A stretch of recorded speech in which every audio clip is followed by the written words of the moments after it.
Whether you're looking for answers to specific life questions or simply hoping to become the best version of you possible, welcome to the Mental Breakdown and Psychreg podcast, where we offer insight, information, and strategies based upon research and years of practice as psychologists. So sit back, have a listen, and get connected with our hosts, Dr. Berney Wilkinson and Dr. Richard Marshall.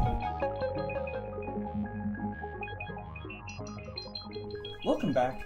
Today, we're focusing on the prevalence of depression. And one of the things that we found to be fascinating is that as we were researching this and kind of pulling some of the things together that we're going to talk about today, is that it really varies depending on age. Right. That was the first thing. Right. The second thing I did is I made the mistake of looking for international differences. Yeah, don't do that. Oh my gosh. And it ranges from like 0.9 to 30% of people, Right. depending on the country. Yeah. And that's exactly what you would expect. Right. Okay. Because the whole world doesn't use the DSM-5. Right. Okay. And so and different cultures define this very differently. So I put that away right away. I said, well, we don't want to get into international comparisons. Right. Okay. Because it would just become too complicated. So complicated because it's definition and it's culture and it's all these things. Right. However, and the availability of treatment and the quality of life and there's all kinds of things that go into that. Right. And so we just come back to the United States and say, and you can say the Western countries, that tend to look at these things in similar ways. Right. But if we just look at the United States, we were surprised because you have to look at age groups because since the 1980s, we now recognize that depression can occur in children and teenagers. Okay, we didn't always think of it as there was a time when our profession thought of depression only as an adult disorder and that children couldn't be depressed. Right. Okay, well now we know that that's not true. So we have children and teenagers, we have adults, and it depends on the work that you read. Sometimes it's 18 and above, and sometimes it's 20 and above, and that will affect prevalence rates. And then there's this whole area of the elderly, depression in the elderly, which is another discrete group that we have to think of. Their symptoms and causes and prevalence rates. Right. So it's three different age groups. Right. Absolutely. So it's very interesting, and so we're going to talk briefly about the three age groups and kind of talk about where the statistics are right now. Right. So we'll just start with children and teenagers. Right. The sad but very interesting report that just recently came out. It's fairly recent data. I was surprised. And we always have to remember that when we talk about recent data, it's still old. Because this is from 2016. That's right. Which is recent for epidemiological studies. Right. It's the most recent that we have. Right. That's good, reliable data. That's right. But it's still, a year and a half old. Right. Presumably, we have similar rates. Right. They really haven't changed. There are two time periods reported from 2013 or 2010, I guess, to 2016. The rates haven't really changed that much. So we're assuming that these rates are similar. Right. Except in teenagers. Right. which may be the... Right, because, this sentence to me, this one paragraph, I'm going to read it because it's so... it just gives the example of how the age of the data does sometimes matter, especially with some of these groups. It says, the Blue Cross Blue Shield Association analysis of medical claims data showed that the overall rate of major depression was 4.4% and that diagnosis rates rose 33% between 2013 and 2016. I found that confusing. I mean, I when I read that, I thought, I wonder if everyone's going to know how to interpret that sentence. Right.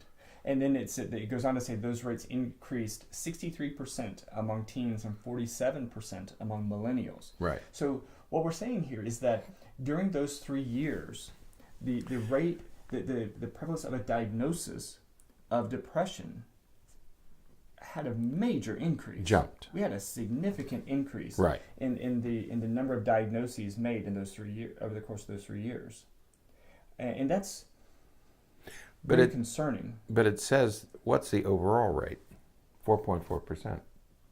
That 4.4%, and that so in teenagers. 4.4% in teenagers, right? Okay, which is only half of what it is in adults. Right. It's about 8.1% in adults. Right. Okay, so the rates in teenagers are lower compared to adults. Of a diagnosis. Right. But they're really increasing at a very rapid rate. Right. Right. And that, I think, is the important statistic here, is that when you look at 4.4, you say, oh, only half that. Well, but be careful, because rates are rising, and they're rising rapidly. Right.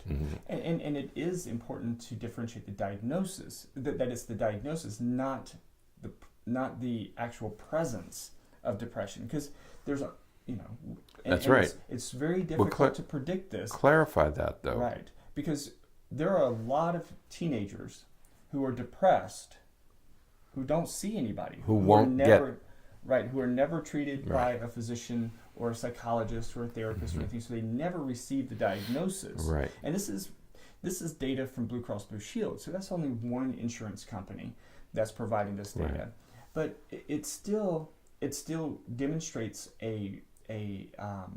that increase that is concerning. That That's right. More and more people, more and more teenagers are being diagnosed. Now, you can interpret that in two ways. One, that and probably the most important way to interpret that is that that's great, because that means that more and more people are being identified as having depression. Hopefully that means that they're being treated for depression, and so that will show some improvements.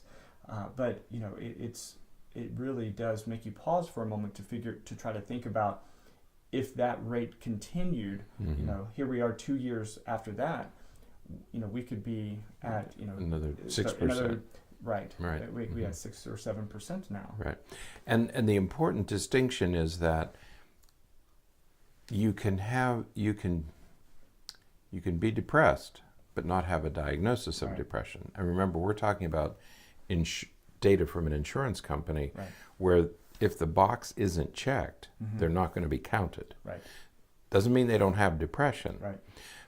But there are many professionals who don't want to make that diagnosis in teenagers, because teenagers are still changing. And so they may say, well, yeah, this sort of is, but I don't want to make the diagnosis yet. I'll wait for a time, to see if I really. So many professionals are more reluctant to make the diagnosis.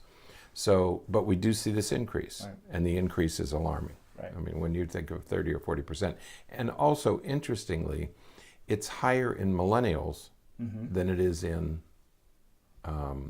what's the first group? Teen? They differentiate between. Well, no, it says 63% among teens, 47% among millennials. So it increased more in teens than it did in the millennials. Than the younger teenagers. Right. Right. Okay. So, but as they age, and there's an interesting statistic that we're going to get into when we talk about adults, that if you include 18-year-olds in your data, the percentage drops a little bit. Right. Okay. So this does have an effect on overall rates. If you do 20 and above, it's one statistic. 18 and above, it's a different statistic. Yeah, I'm a little bit confused about the way that the data was presented here, because I don't know what their difference is between teens and millennials. Right. Where's the difference? Because I'm supposing millennials they're talking about are a little bit older, young adults, because if whereas teens. Where would millennials are from 2000? 2013 to 2016. A person who's a teenager in 2013 was born in 2000. Still a millennial. Right. So how are they differentiating teens from millennials? And that's one I'm not sure about. Right. And so we'll apologize for that one, but I'll go in and look at that, because to me there's a lot of overlap between the two. Yeah. Because millennials are teenagers. But the way that I took it, and it doesn't really provide a lot of reference for where the data comes from, and which is always a concern. But it does seem to be coming from the CDC, which we'll be talking about in just a second. But the way that I took it was that when you're just talking about teenagers, it's at 63%. But when you're talking about millennials, which includes that group that goes up Preteens. that goes up into the later teens and maybe even early 20s, then you're talking about If a person's the rate born in dropping. 2014, what are they? Generation Z, right? Or iGen, depending on the book you're Well, reading. that's 95. iGen is 95. iGen is 95. Mm-hmm. So a millennial is somebody born after 2000, Is that the way it is? isn't it? I don't know.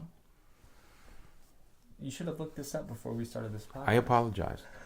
That's why I apologize. I will look it up and we'll clarify it. I don't really have a full appreciation of how dates are decided when it comes to what constitutes Yeah. this generation versus that generation. A teenager would be 13 Right. to 20. Okay. That means anybody born after 2005. Well, no. This was 2013 to 2016. Right, but I mean just using today's data. Mm-hmm. Okay, if we think of it as today, it'd be 2005. Mm-hmm. You would be 13 years old Right. now. You returned it this year, right? Okay, so it would be anybody born 2005 and later. To be a teenager now. 2005 or earlier. Or earlier, Right. right, would be a teenager. Right. So why, but Yeah. they're also millennials. Right. Okay, we'll find out.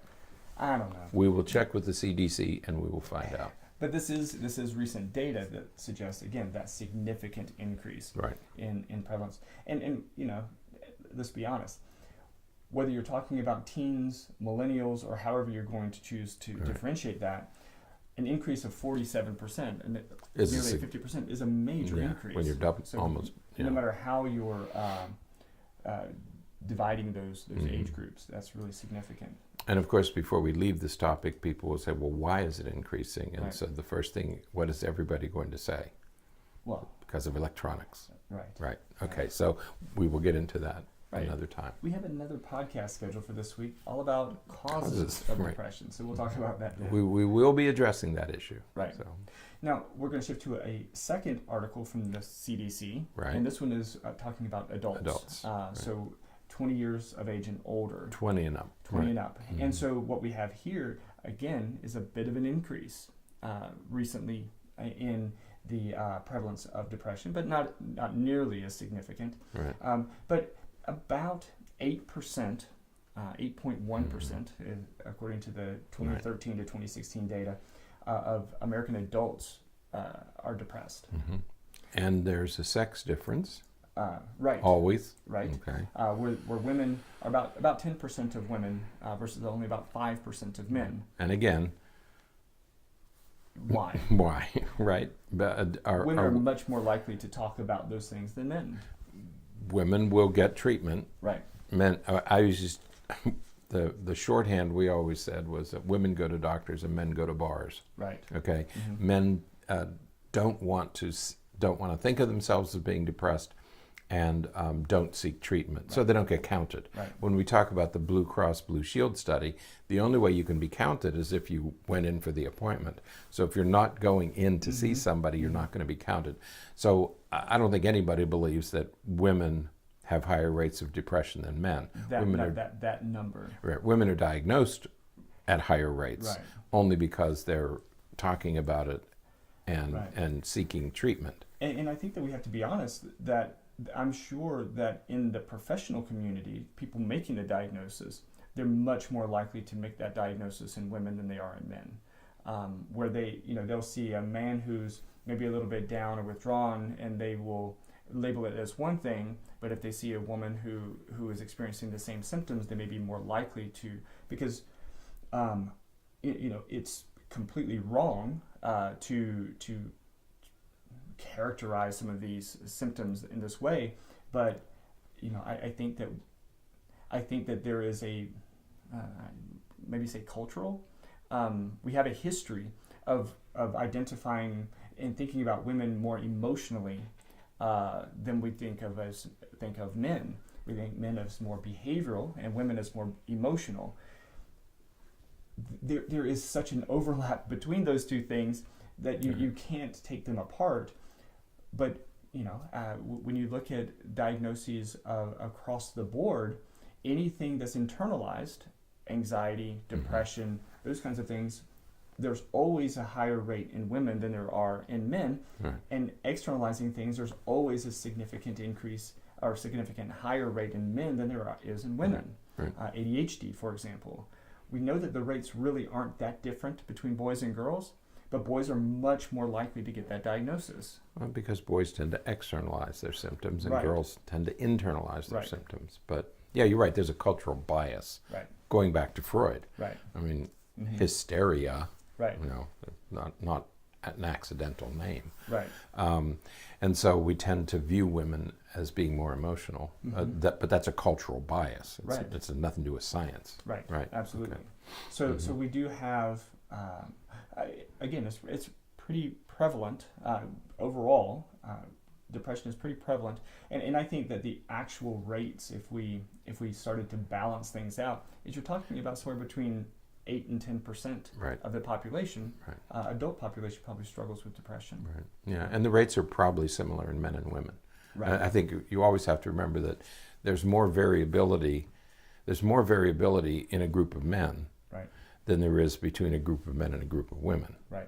Men and women tend to be fairly similar as a group, so we can never forget that. So I suspect that this is a where do you go for help question rather Right. than a real diagnostic question. Right. Now, the final group we're going to talk about is the aged population, so Right. the Elderly. older adults.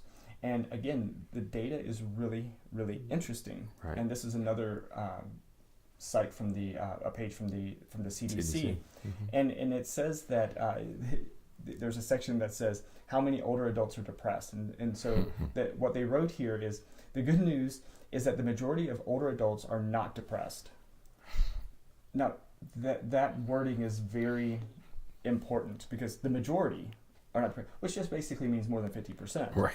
All right, so 49% could be depressed, but the majority aren't. But then the data they provide, Yeah. which is confusing. Right, some estimates of major depression in older people living in the community range from less than 1% to about 5%, but rise to 13.5% in those who require home health care and to 11.5% in older hospital patients.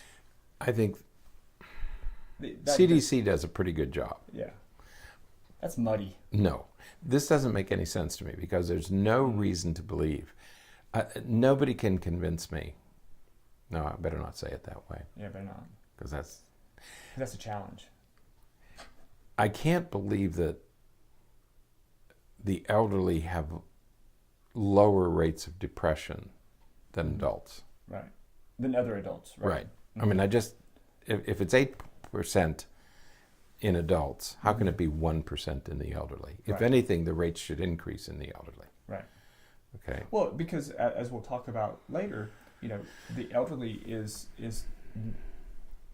one of the top 2 or 3 groups that is at most risk for suicidal ideation and self-harming behaviors and things like that. Drug and alcohol abuse. Right. I mean, particularly after you lose a partner. Right. We know that women who lose their substance abuse rates are increasing in widows. Right. Okay. We know that. There are Right. good data on that. Also, interestingly, in the data on teenagers, and I'm speaking slowly and have my glasses on to make sure I get this right. In teenagers, 85% of teenagers who were diagnosed with depression have some kind of chronic illness. Right. Okay. Right. So chronic illness, we're going to talk about causes later, but chronic illness increases. It's the same data for the elderly. Right. Okay. If you have a chronic illness, Right. the chances of you having depression skyrocket. Absolutely. Okay. Yeah. And people who are the elderly tend to have more chronic illness. Okay. So why wouldn't their rates of depression be higher? Right. Okay. So I'm a little bit confused by these data. Right. Of all 3 groups, Yeah. this is to me the most confusing. And it may be that again, we see reluctance to make the diagnosis in teenagers, there may be the same reluctance to make the diagnosis in the elderly. Yeah. Well, if we slightly tease apart the way that sentence was written, though, right, that less than 1% to 5% is for those who live in the community. What do you mean? It says those living in the community range from less than 1% to about 5%. So it is more probable that those are individuals who don't have the chronic health related issues. That's not older adults overall. Those are just data from people who live in the community. So they likely have less health related issues. They aren't living in health care situations. When you talk about the population of people who live in those kinds of settings with the medical problems and everything, that's where we're getting the 11.5% or 13.5%. So, it would be interesting to look at the raw numbers, what the values are, that there's probably many more people, as you said, a lot of times those older adults tend to have more medical issues, and so they may be, the proportion of them living in, home health care situations, right, or in hospitals or different types of settings, that number is probably higher than those in the community. And then who are the elderly? What age? Okay. Right. Is it right. 65 and up? Is it 60 and up? Because if a person is older and healthy, they may have far fewer rates of depression because there are fewer right. things to be depressed about, finances and health. Mm-hmm. Okay. As soon as your health starts to decline, I think the rates are going to go up, right. because whether you're in a hospital or home health care, once you're being treated for a chronic medical condition, right. the rates of depression rise precipitously. Right.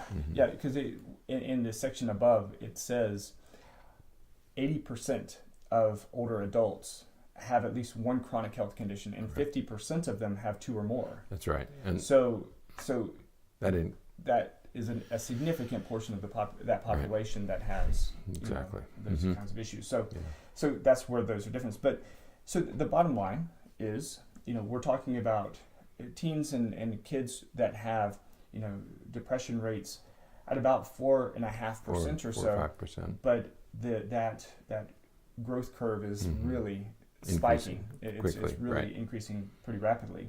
Adults, we're talking about 8 to 10%. Right. And then in the elderly population, depending on where you live, if you live in the community, if you're independent, right. you're doing all that, the rates are relatively low, not too dissimilar from teenagers. Right. But as soon as you start introducing some serious health-related issues, then that risk significantly increases. And same with teenagers. Right. Exactly. So the teenagers and the elderly look similar. Okay. So, but we have to sort these data out. Right. And see what they mean, and we'll find out about millennials. Right. We'll take a look at that. So, all right. Well, that is it then for today. Until next time, stay happy, stay healthy, and forget to be afraid.